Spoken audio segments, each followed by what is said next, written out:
Welcome, everybody, to the Patty G Show. I am your host, Patty G, here with Haggai Davis, with Tech Gumbo, and some other interesting stories from a few years back, as well as learn a little bit more about his role with the Rotary Club. And so I'm excited to get started with Haggai. But before we get started, I want to welcome aboard our official sponsor of the show, Alvarez Construction. I am super excited to have them on. They were last week's guest that we filmed live, and they are actually this week's guest that will be produced via podcast and actually all over our social media. So check out Alvarez Construction. They're super great. And without further ado, Haggai, welcome to the show. Thanks, Patty. Thank you for coming, man. I really appreciate it. Absolutely. So for those that may not be aware of what you do, what do you do? So I am the Director of Sales for MCO Technologies here in the greater Baton Rouge area.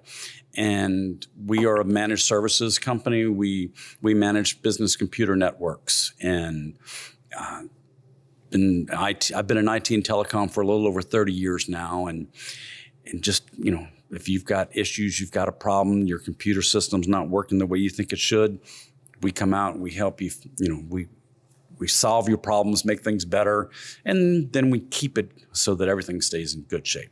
Gotcha. So anything and everything, computers and technology, is it just limited to businesses or is it also individuals? Yes, no, it's just business networks. Yep. Gotcha. Okay, so how did you get involved with that? What was your path to there? What kind of a kid were you? So I was always an inquisitive kid. When my dad used to work offshore a lot. And so when I think I was 12 years old, my mom's dryer stopped working and I took it apart and I found a little part that looked like it was burnt. And so we went up to the Sears store and the guy said, yeah, that's so he gave me my mom bought the right part and went back and I put it back together and it worked. Wow. And so I started, would take the lawnmower apart and fix bicycles and things like that. So I've always been somebody who tinkers with things and tried to learn and self-taught myself on a lot of things. And then, I was, of course, when I got to college, I dropped computer science twice and then failed it and said, okay, I'm going to go do something else. But when I got out of school, getting into the working world, I went to work for the Bell South Yellow Pages and working with, phone companies, phone lines and everything and advertising. And that was kind of like, it was a job selling advertising, but you had to coordinate it with phone numbers kind of things. And then from there I went to Cellular One and I was at Cellular One for 6 years. And after Cellular One, then I got into computers and it's just kind of snowballed and as technology evolved, I just kept evolving with it, just kind of kept changing. Yeah. I've reinvented myself multiple times throughout my 30 years of doing this, but it's been fun. How does one reinvent themselves? Well, when you're selling cellular phones, mm-hmm. And then you stop selling cellular phones because that whole cellular industry was going retail, and you start selling computers now. You've reinvented yourself. And then everybody who is buying computers, and a few years later, they're wanting to get on the internet. So you got to go teach yourself how to sell internet to the people who just bought computers. And then you had to teach them, what email was. And then, okay, this is how you do email. And we were selling email service. And then went through a fiber company that did fiber communications between businesses, and then got into my own business, which was an e-commerce business. Did that for 5 years. So wait, so you had your own e-commerce business? Mm-hmm. What did you sell? Risk management services. Management services. The name of the company was Go Kahuna. And okay. What we did was, our largest client was the Shaw Group. And so if you had a contract of $1 million or more to work on a Shaw project, right. You had to go through our certification where you were Kahuna certified. And we verified that you had license and insurance in the state where you said you were. And there were many times when contractors would go out and get insurance on their, and they would send that certificate of insurance into the risk management department at Shaw. Right. and then they would never pay another premium on that again. And so they would get just the bare minimum, send a certificate. We paid it. It's here, fine and dandy. And then Shaw had no way set up to go back and find if you stopped paying a lot of these companies would say, they were listed as additional insureds. And so the insurance agent would send a notification to Shaw, hey, their policy finished, but Shaw was so big, they had so many companies falling through the cracks. And there was one job site in Texas where this guy had been he had a road grader. Okay. And he was always doing small projects for them as a subcontractor. And they said, look, you've been doing such a good job. We want you to come do a bigger project for us. And they were like, well, the guy was like, oh, I don't know. I've never had an employee before because I've always done small contracts. And, oh, no, go ahead. Just get you another guy and then you'll be fine. And the guy said, okay, but look, this is Texas. I don't have to have workers' comp because, I'm self-employed. Right. And so the guy never actually went out and got the workers' comp. Well, he's not used to working with an employee. He backs over the employee with the grader, crushes the guy's pelvis and everything.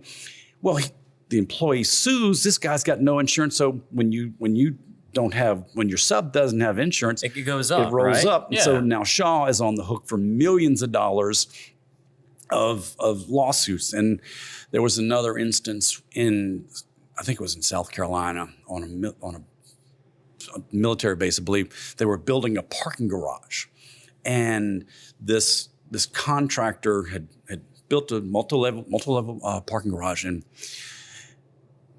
time for the inspection, the state guy comes out and he's going to go through. He said, well, I need to see your license, your insurance, and the plans, and let's walk through it. And the guy hands him, here's the plans, here's the insurances, here's my license.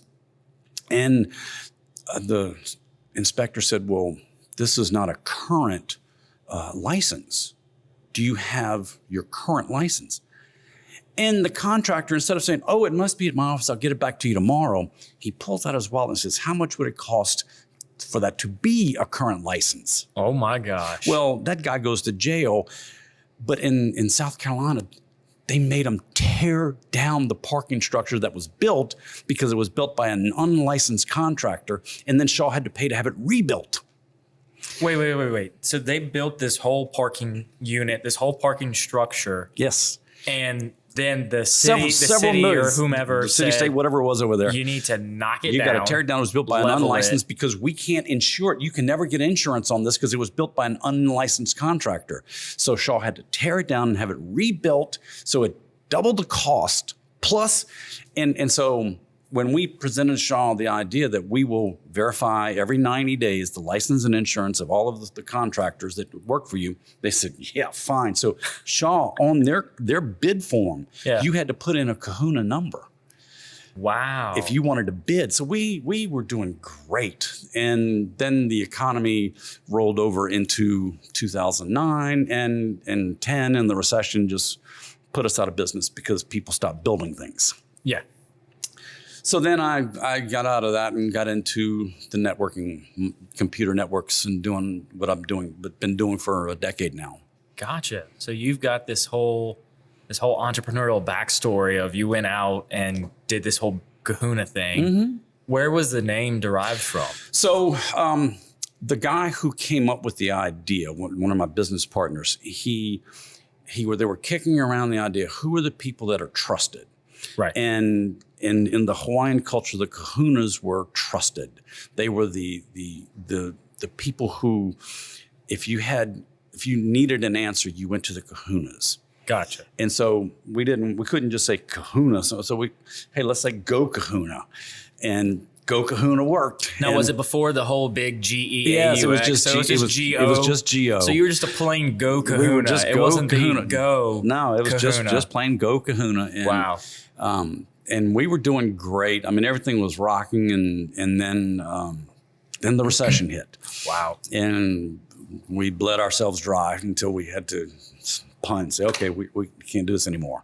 Yeah, I mean, because at that point you've got nothing coming in, everything's going out. Everything, and so we moved on.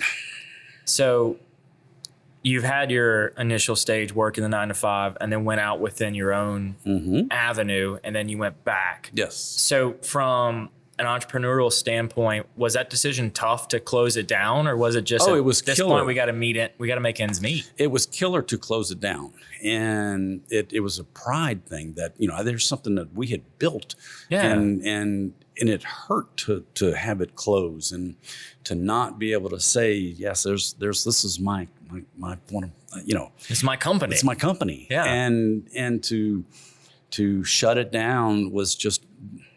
It was hard, but it had to happen because we weren't making any money and we all had to pay bills. Yeah, and I think it's, as an entrepreneur, you have to understand that the difficult decisions have to be made from time and time again. And one of those is we got to close our doors. I mean, COVID is a prime example of what some people face every day is the reality that I can't keep going. The business cannot keep going. We can't keep pushing forward because the industry, the economy, whatever's happening has us such in a downhole that we just can't operate. And when you have a company in 2010 tell you, look, we'll get back to you in 2013, maybe 2014. You can't float it. And you're like, wait, how can we've got enough, business on the books. We don't need to do anything different. We're just going to not do anything with Shaw. We got other stuff we can go do. So we don't need your certification anymore. Wow. And so we went at we had close to 1,200 accounts at one point paying us $1,000 a year. And then we went from that to 800 accounts to 600 accounts to 300 accounts and ripcord. Wow. Hope you land on your feet kind of thing because it's going to be a rough ride down on the parachute.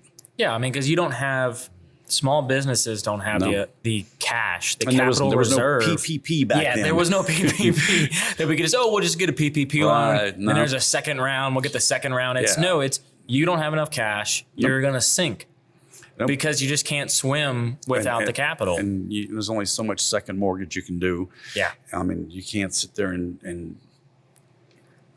just slice the throat of your family. I mean, hey, we've got a future to live. I mean, we still had young kids at the time. And so we had to make a tough decision. And the tough decision was go find something else to do with your life.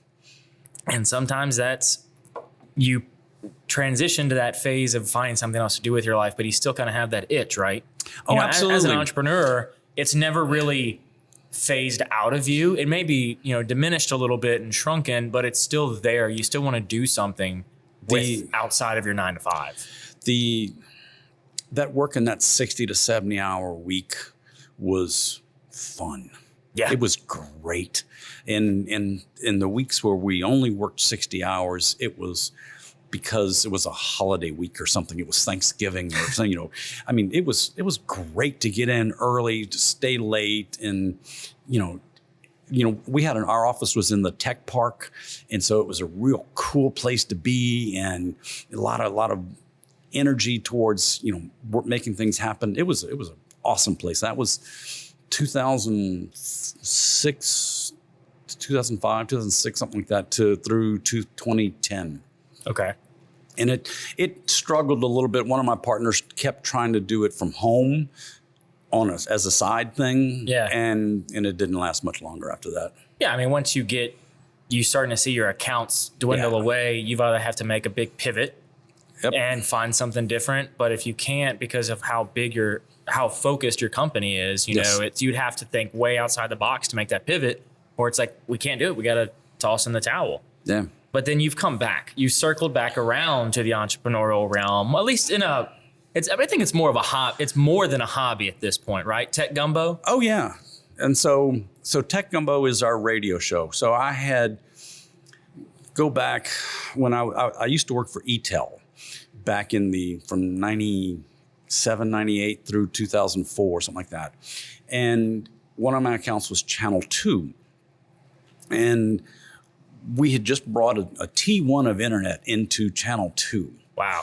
And I mean, look, that was amazing to get a T1 of internet because it was like $1,500 a month at the time for that kind of internet access. And because it was my account, I was in and out of the station a good bit. And one day I was walking through the newsroom, and Rebecca Rayner, who was the host of Tune In at the time, she was there. And I said, Rebecca, you guys need to talk about, technology and things on Tune In, and especially like the internet. And she said, oh, that's a great idea.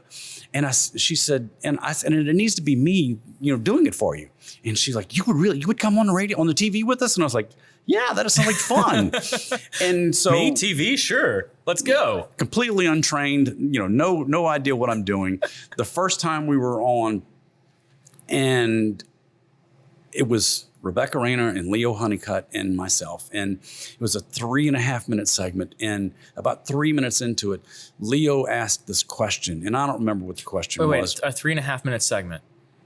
In the morning. That's like nothing, though. Well, that's what the Tune In was at the time. I mean, it was just little bites of stuff. And so 3 minutes into it, Leo asked a question. And the look, because I recorded it on the VCR back in the day. Oh, wow. The look was like, oh my God, I can't believe, and it was like, my only thing I could say was, that's a great question, but that would take about a half hour to answer. How about we do that on the next time I'm in? And he's like, yeah, okay. So after that, anytime I ever went on Channel 2, and I was on for the next 5 years with them, I typed out, here's the questions that you can ask me, and here's the answers I'm going to give. And they would literally put the question and answers in the teleprompters. Oh. And so so it became scripted at that point. Oh, the questions they would answer, my answers weren't quite scripted, but it was much easier for the TV personalities, to the newscasters, to ask a better question than to try and think up something. Because it's 6:45 in the morning. It's tough to try and come up with a good question about the internet when you don't know what the internet is. Yeah. And so, it became a recurring segment on Tune In once, like the second Tuesday of the month or something like that. And we did a noon show. And then anytime big news would break, they would come to my office, or I would go stand in front of the news desk at 10 o'clock at night. And it was a lot of fun. And then when it ended, I was like, okay, well, that was a good run. But I had a taste of it, and I wanted to get back into. Yeah. But I didn't want to be on TV because TV's not easy.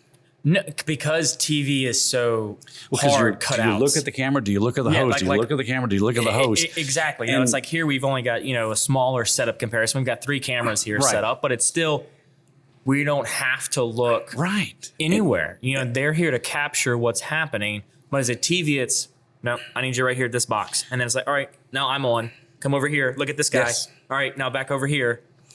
And so Gordy Rush, who I know who's been on your show, yeah, Gordy's a friend, and I'd been pestering him for a couple of years. Gordy, look, if you ever have one of your guys on Talk 107, take a holiday vacation. If they're off on a holiday, they're sick, I would love to sit in just one time. I grew up listening to talk radio. Please let me sit in. And he's like, okay. And I'd pester him, and he called me one day out of the blue and said, okay, look, we're doing some lineup changes. And this was the beginning of August in 2014. He said, look, I need somebody to fill in the 4 to 6 drive time show for the next 2.5 months. You want it? And I was like, yeah, hell yeah. 2.5 months? Yeah. So he said, look, I said, well, I got to check with my boss at the time I was working for. And he said, look, tell your boss you can give yourself a commercial every day or a couple of times a day. And the boss was like, you don't do anything up to 4 o'clock for me anyway. Go ahead. And so I did the drive time show and just fell in love with radio because I have all my notes laid out in front of me. Nobody sees me because I think I have a great face for radio. Well, at that point in time, there was no video for radio. No, there was no video. Now, Talk 107.3, they've got videos. Yeah, this is published and Facebook Live. No, there was no Facebook Live back then. And so I did my 2.5 months, and And it was just so much fun. And I went in to see Gordy, and I said, Gordy, thanks. This was just great. And he said, look, you did a really good job. I've got an hour on Saturday I need to fill. Can you create a show for me? Well, yeah, I guess. I said, what do you want me to do? He said, no, you create a show. You create the show. What do you want to talk about? Then do it. So I went back and we came up with the idea of talking about technology, because that's something I happen to know a little bit about. And then we kicked around some names and the idea of Tech Gumbo. I mean, this is South Louisiana. This is gumbo, and because it was getting to November, it's gumbo season kind of thing. So it was like Tech Gumbo. So we created the name Tech Gumbo. And when we first started it, we had one of the employees of the station. He was running the board. He was doing the host kind of thing, keeping us on time. And I was just bringing content, and we were talking through the content. And then as time went on, I got to asking more questions and learning, because that's I want to learn more. I want to tinker. I want to get out the way. Let me do some of this stuff. Yeah. So they were like, well, here, this is the board. You need this, you need that, and set this up here. And okay, and just click this over here. And then after about 2 or 3 times of them showing me how to do it, you're like, okay, I got this. Goodbye. I don't need y'all anymore. And so my oldest son, Haggai the third, I'm Haggai Davis the second, which I'll tell you that story all in a little bit, how I got the name. But so he's my co-host. And we've been talking his whole life, and he's a really, really smart. I mean, when you know your kid who's in 5th grade is smarter than you, your role in life is don't screw it up. Right. That's my kid. And so he's a co-host, and we just talk about technology. We find stories on ZDNet and CNET and Computer World and PC Mag and Reuters technology page and AP's page. And so if there's a story on 5G, and because we started talking about 5G cellular 4 years ago. Really? Oh, yeah. And we started talking about Windows 10 coming out in 2016. We started talking about that in 2014. On the second show we ever did, we were talking about Windows 10, because Microsoft had just started talking about it, and nobody had it yet. And I was one of the beta testers when Microsoft was releasing. They had a bunch of their Microsoft partners doing beta testing. So I mean, every time a new Windows 10 beta was being rolled out, my computer would get wiped and start over, and it didn't matter. It was just me, and so we were constantly doing updates. But we've talked about, like, the current thing that is really the big story right now is social media.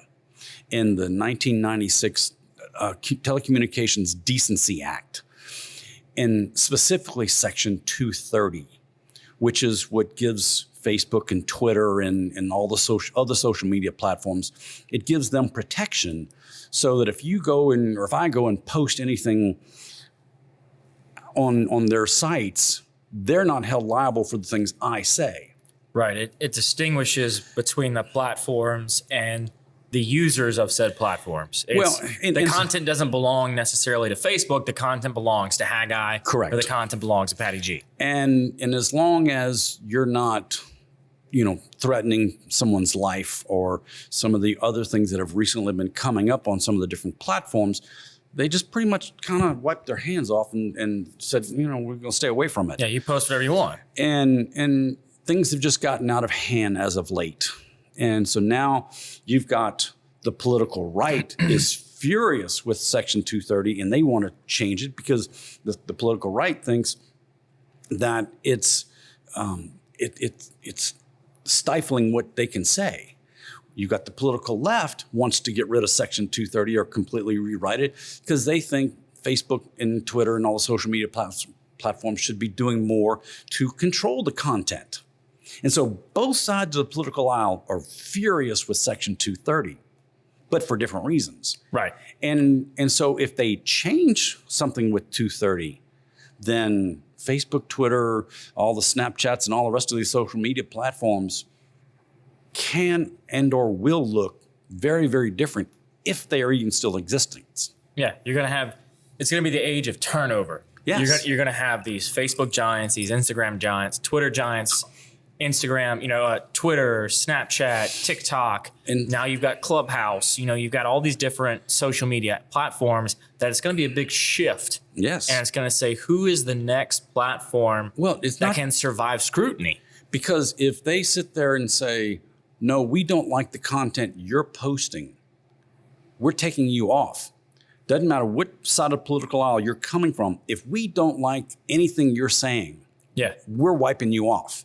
And so how many people are going to stick around then and keep on when you got 2 billion people on Facebook who are furious and they just pull off of Facebook? Well, then Facebook goes away. Yeah, it's the second as a social platform, when you lose your users, you lose your business. Yes. Because your business is derived ultimately by ads.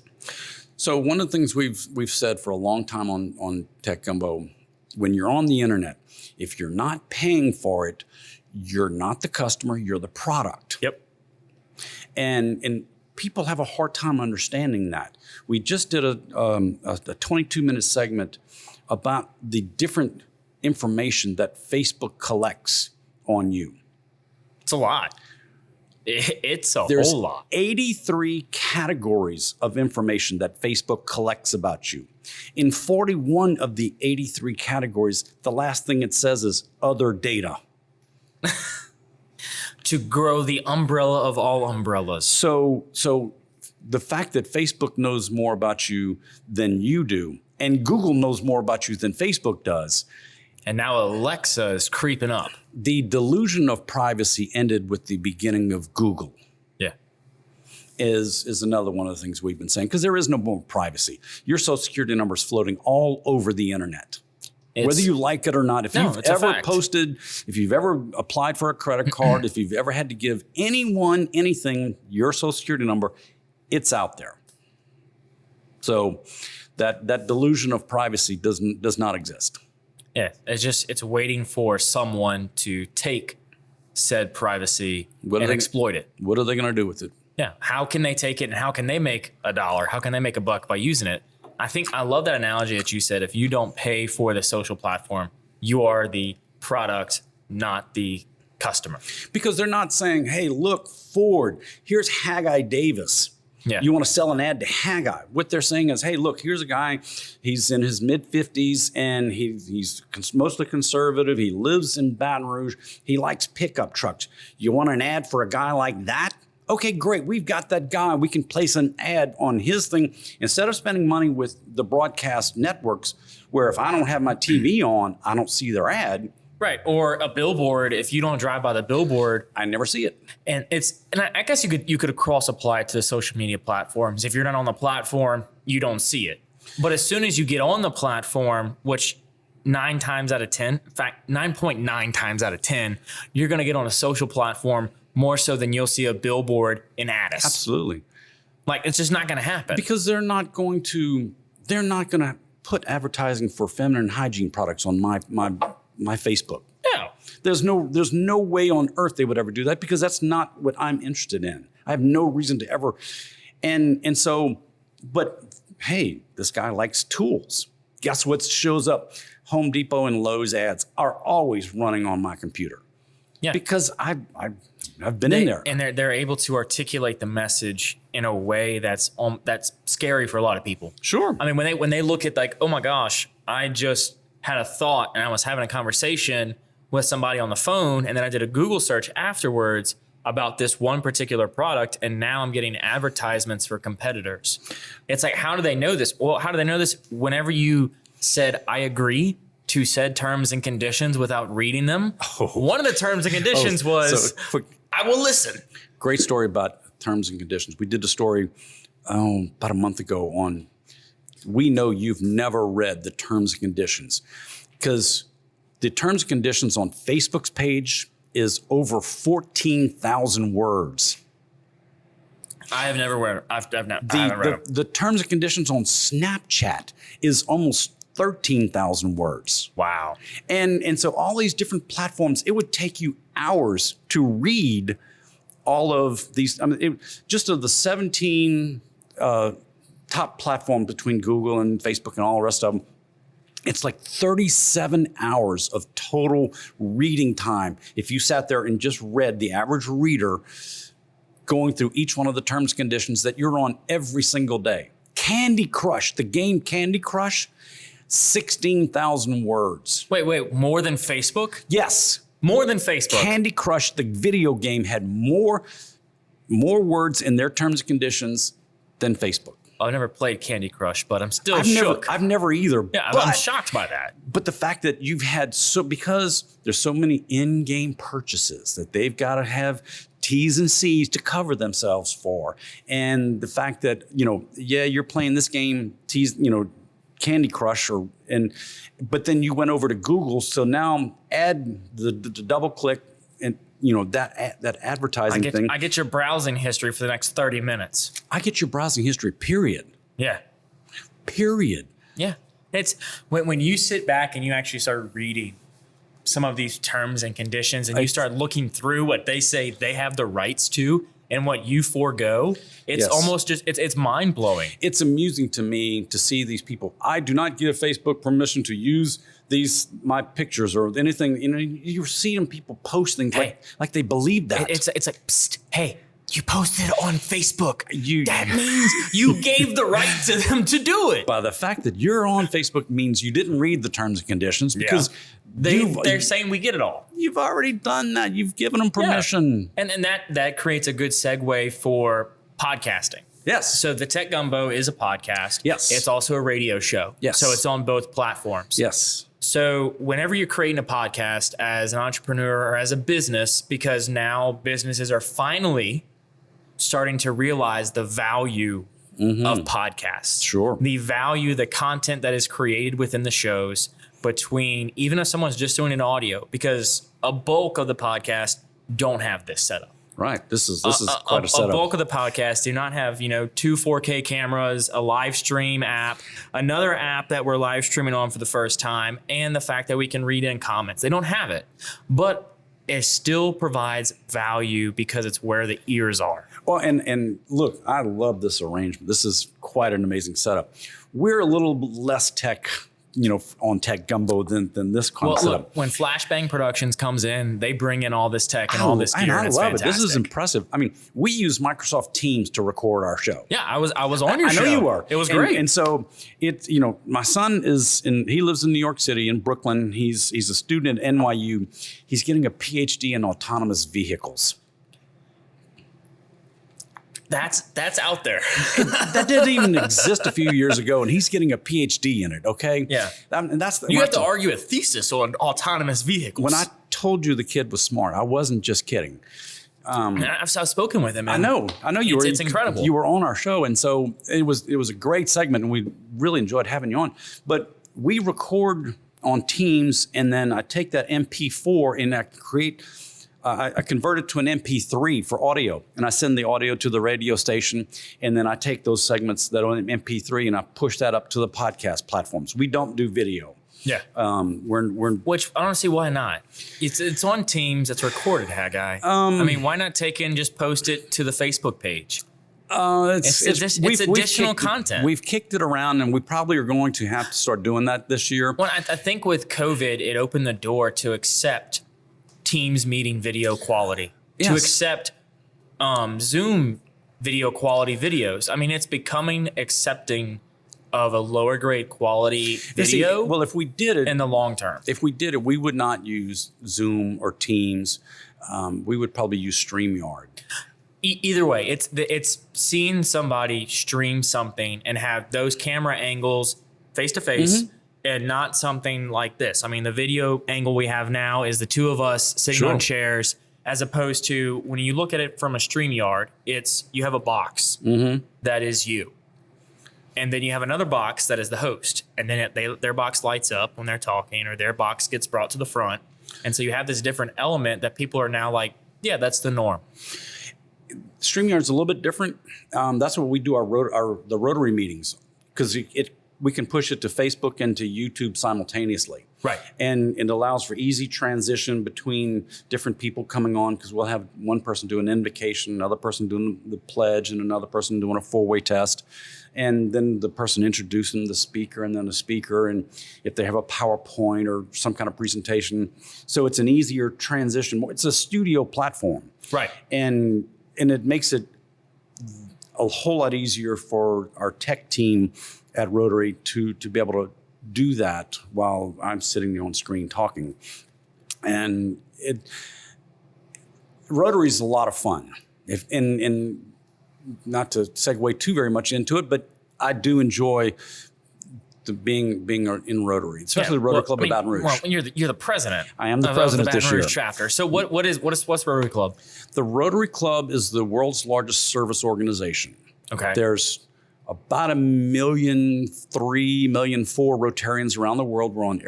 There's 35,000 Rotary clubs around the world. And Rotary has been the leading reason why polio has been eradicated from the planet, except 2 countries. Wow. We've been vaccinating kids since the late 80s. In Afghanistan and Pakistan are the only 2 places left on earth that have new cases of polio. And it's only because the mullahs over there won't let people come in and give vaccines to these kids, because they don't believe in vaccines. And right. The entire African continent, Asia, all of India is now polio free. There's no polio in the U.S. It's nowhere else in the world now, because we have spent millions and hundreds of millions, billions of dollars probably around the world as Rotary giving vaccines to kids. And then we do a lot of other things here in the community. Each Rotary Club around the world does things locally as well as the international. Our club is the 5th largest in the world. Wait, the Baton Rouge Rotary Club is the 5th largest in the world? Yes. Wow. We have, pre-COVID, we had just over 500. We're just under 500 right now. But yes, the Rotary Club of Baton Rouge is the 5th largest in the world. That's incredible. And it's quite an honor to be in the Rotary Club of Baton Rouge. It's where the city leaders come to meet. The mayor president gives the State of the City address every year, dating back to the early 70s, to the Rotary Club of Baton Rouge. The LSU football coach, the last public speaking event that the coach does before the fall camp starts in August, is to the Rotary Club of Baton Rouge. And that dates back to Charlie McClendon in the 60s. Wow. And so, we had a sitting justice of the Supreme Court. Antonin Scalia came and spoke to our club. My favorite speaker was Bob Ballard, the guy who found the Titanic. Wait, what? Bob Ballard, the guy who he discovered the Titanic, sent the bots down there. He spoke to our club. How do you pull somebody like that to Baton Rouge? Well, when you're the 5th largest in the world, you have some cachet to throw around. You can tell people, look, when you're speaking to us, it's a pretty prestigious organization. And, it's kind of what we are. We have people, we've had the chairman of the Fed came and spoke to us, and it's been a lot of fun. You get to meet a lot of really great people around the Baton Rouge area who are in the Rotary, and you get involved in different things that I would never have dreamed possible. That here I am, now the club president. I mean, it still amazes me. I'm always one of those. I've always wondered, that Groucho Marx line, I would never want to join a club that would have me as a member, and now they've given me the gavel. How did I get here? Type of thing. How did you people let me in? It's so, but it's a lot of fun, and I've July 1 through June 30th is the Rotary calendar year, so I'm just over 5 months left of being the president. Very nice. And how have you liked that so far? It's been fun. It's been challenging because normally we meet 45 times a year at Drusilla on Wednesday at lunch. We've had 6 meetings in person since July. Well, actually, since going back to April. Wow. So y'all had to shift to a virtual meeting. Yes. And so it has allowed us to get newer speakers, different speakers. We had for Armistice Day on November 11th, we had a professor from Yale who is currently in Paris, spoke to our club, and then we were able to broadcast what he was saying in Drusilla, because that was our last in-person meeting. So all of the members at Drusilla got to see it while we were still simultaneously pushing the content out to Facebook and out to YouTube. Wow. It was quite an accomplishment to pull off. I dare say very few, if any, other Rotary clubs in the world could do what we did that day. Yeah. And so, it's been a lot of fun in that regard, but it's still not the same with being back in person. Yeah, I mean, being in person, I think the podcast, we went virtual for 2 to 3 months, I believe. I think we had 6 or 8 episodes where it was virtual. And so we had to adapt and say, hey, the show has to continue, because as a podcaster, as an entrepreneur or a startup business, I mean, we're basically a startup, we're just getting started. And so we couldn't just say, hey, let's take a 3 or 4 month break, because the content will cease, the reach will cease, and that means people will stop hearing about you and people will stop learning about you. So you have to figure out a way to adapt and go forth and just keep the show going on. So I'm glad to see that the Rotary Club has kind of instilled and said, hey guys, we meet 45 times a year. We may not meet the same way, right? But let's still try to achieve a certain level that we're still meeting consistent. And trying to keep members involved, having a different member do the pledge, a different member do the invocation, a different member doing the 4-way test, a different member introducing. And so that we've got as many different people as we can on the screen, so it's not me doing everything, because that would be miserable for me. Right. Well, as the president, you have to learn to, with any business, delegate and say, I don't need to be the front and center all the time. I don't want to be. And more times than not, I don't want to be the front and center all the time. I want the people who are a part of the club, a part of the organization, to be able to go in and just shine like they really are. Yes. I mean, because each member is selected. Yes. It's not just you show up free and will. Nope. You have to be selected. You have to be recommended.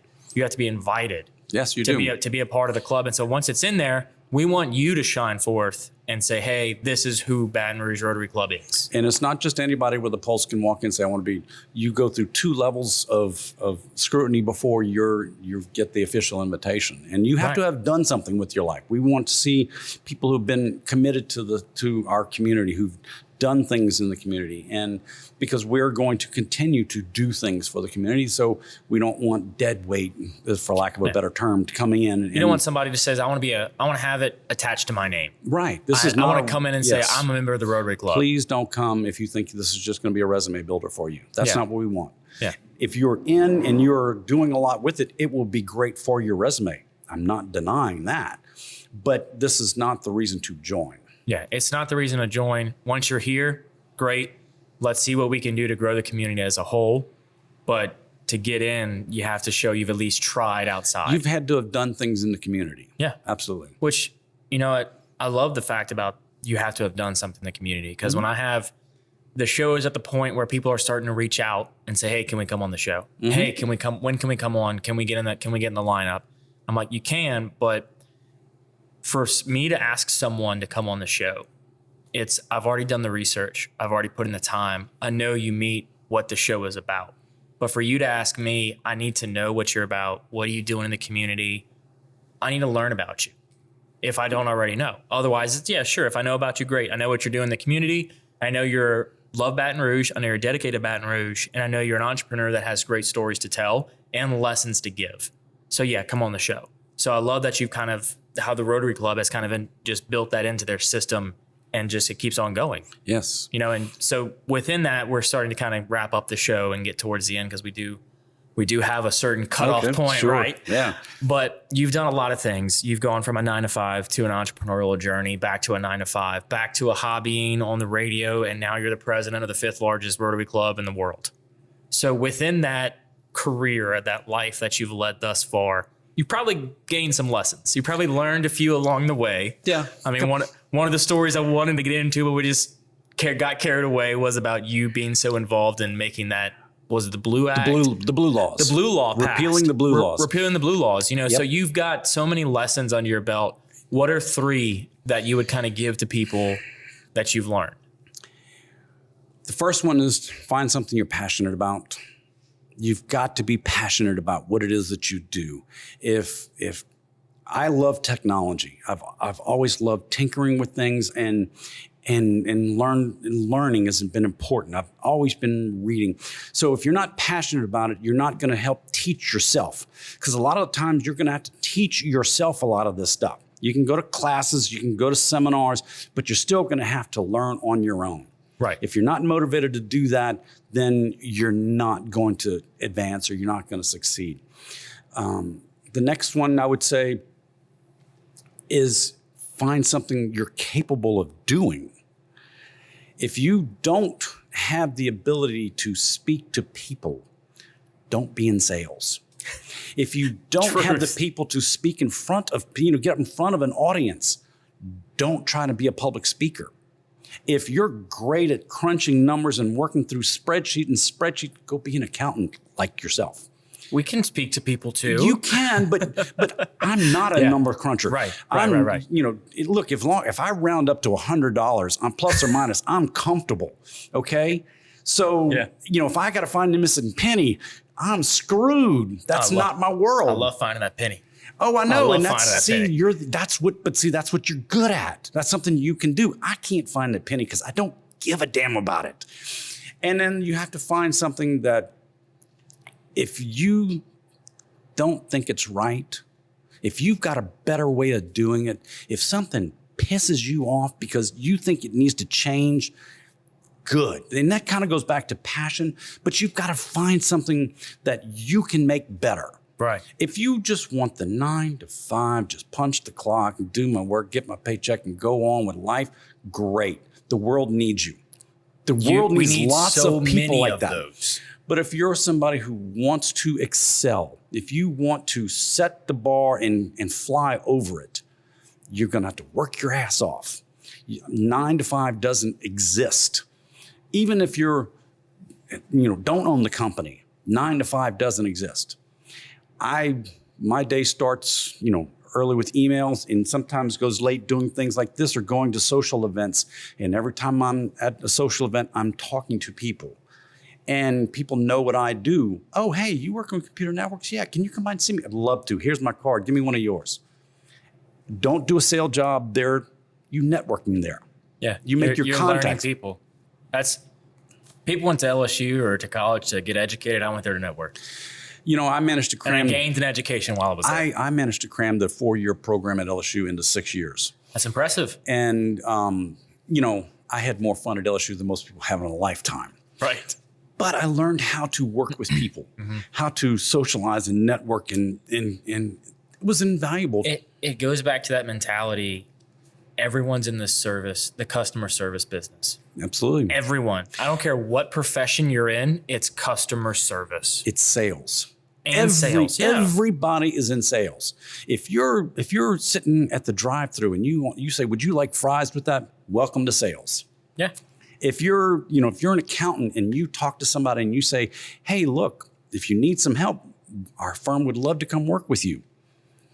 That's sales. Absolutely. And so, I've talked to architects. Oh, I could never do sales. Really? How did you ever get your first client? Yeah, you do sales. You probably should do this arch a little differently, or you should do this design a little different. That's sales. That's sales. You're selling them your idea over theirs. I've done a lot of public speaking to college kids and everything. And one of the things I always say, how many of you have ever been in sales? And none of them said, all right, how many of you ever asked a girl on a date?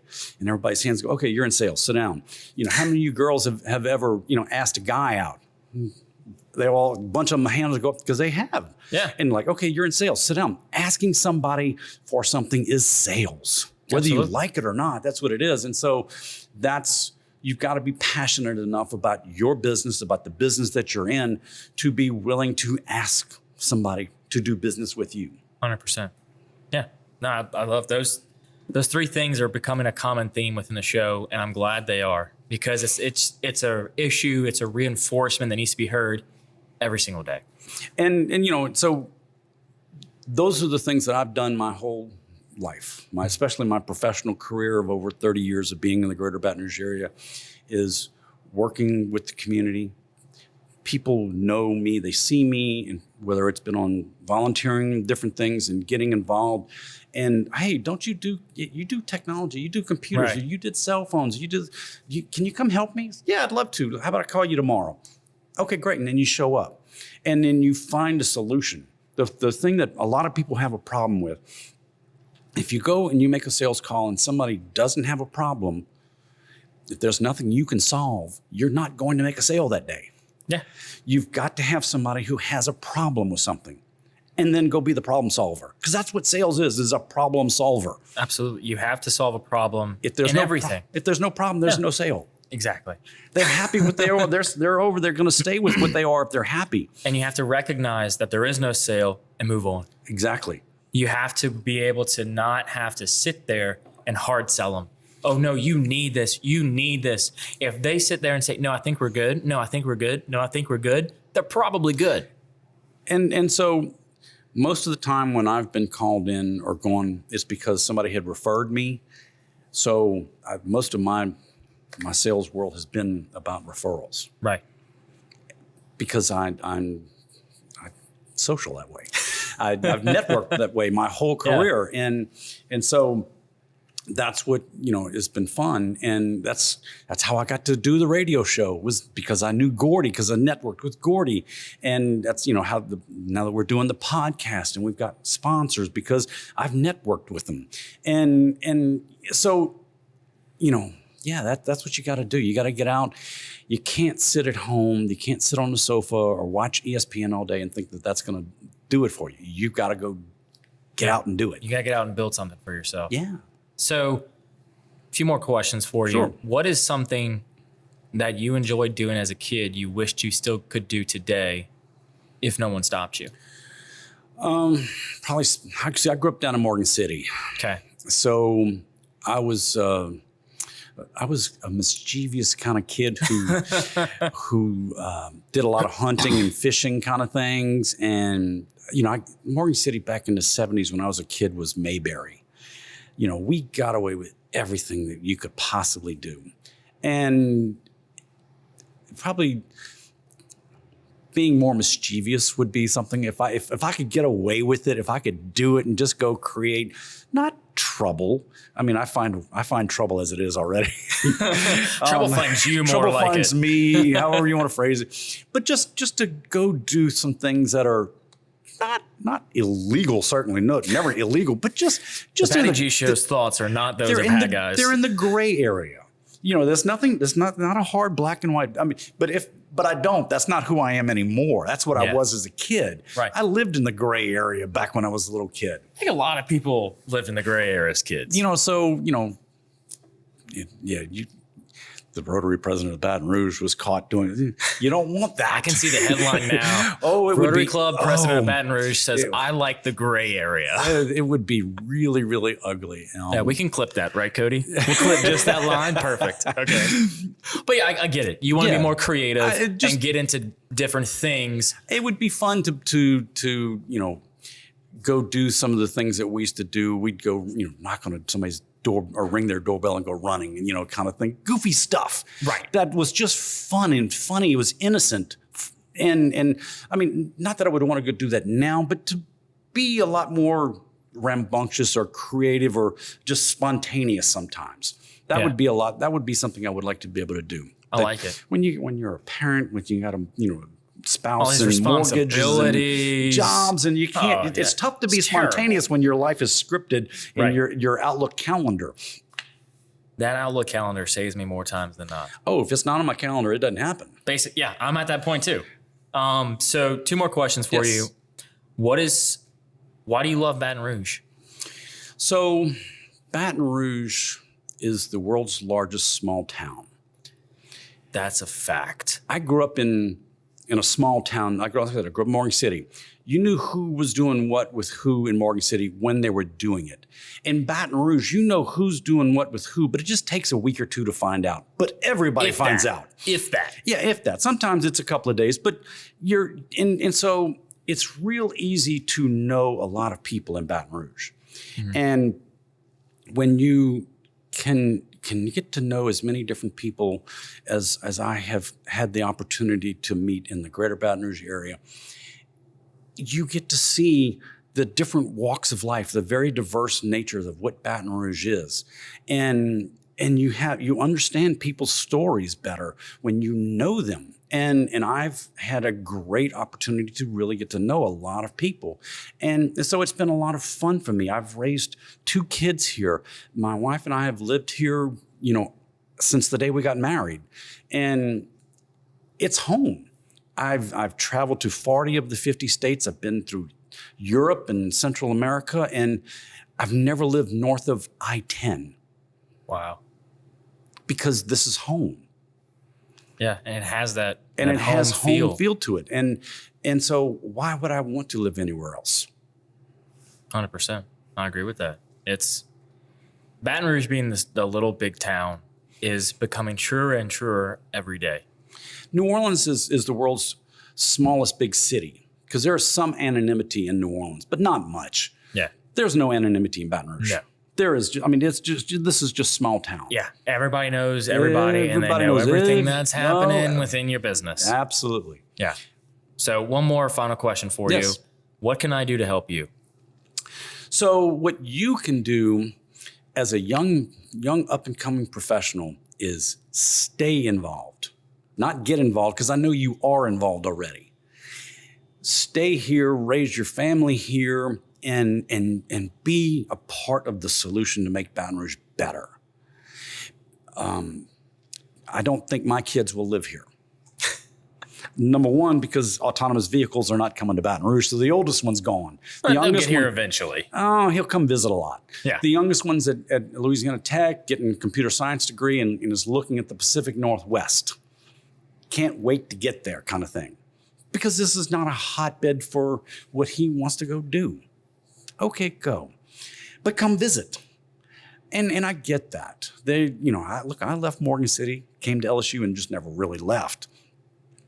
They're going to do their things. Do I want them to come back? Yes. Would I be thrilled if they came back and helped make Baton Rouge a better place, continue to bring Baton Rouge to life, to really get it going, to get over a lot of the stupid things that we've got causing strife and struggle. The racism that still is pervasive, the people who are struggling that don't need to be struggling needs to end. To have people create jobs and have people inspire and motivate people to get out and do something. Don't just sit around and wait for something to come to you. Go out and get it. And so if you continue what you're doing, go out and continue to get it and drag everybody else along with you. I'll do my best. Because that's a lot of what I've done throughout my career is drag other people along with me. Yeah. Drag people into Rotary, drag people into this club or this organization. Every time I've been a part of creating some new organization, and I've had an opportunity to be a part of several of them, it's dragging other people in and then building it. And once it's built and it's running, man, it's really cool. Look what a great job. Now y'all run it because I'm out. Yeah. I'm old, man. You need young guys. I love that because everybody needs someone to sometimes pull them along and drag them along. So I will continue to do my very best with that and make sure that I'm promoting Baton Rouge in any way I can and just trying to bring people here. So, thank you. Thank you for doing that. And I thank you for coming on the show. That's a part of this, So thank you, Haggai, for coming on the show. I really appreciate it. And we've got a good train horn coming in right at the end of the show. I love it. On time. Oh, absolutely. Right on time. But thank you for coming on. And thank y'all for listening or watching whatever platform you are absorbing this content on. I really appreciate it. I know the guests really do as well. And thank you to Alvarez, our sponsor of the show, Alvarez Construction. Guys, they build more than a home. They build a place for you to raise a family. They build a place for you to create dreams for your children to grow up and live out. So if you're looking for a home or you're looking for a community to live in, Alvarez Construction is the way to go. Thank y'all so very much, and y'all have a good one.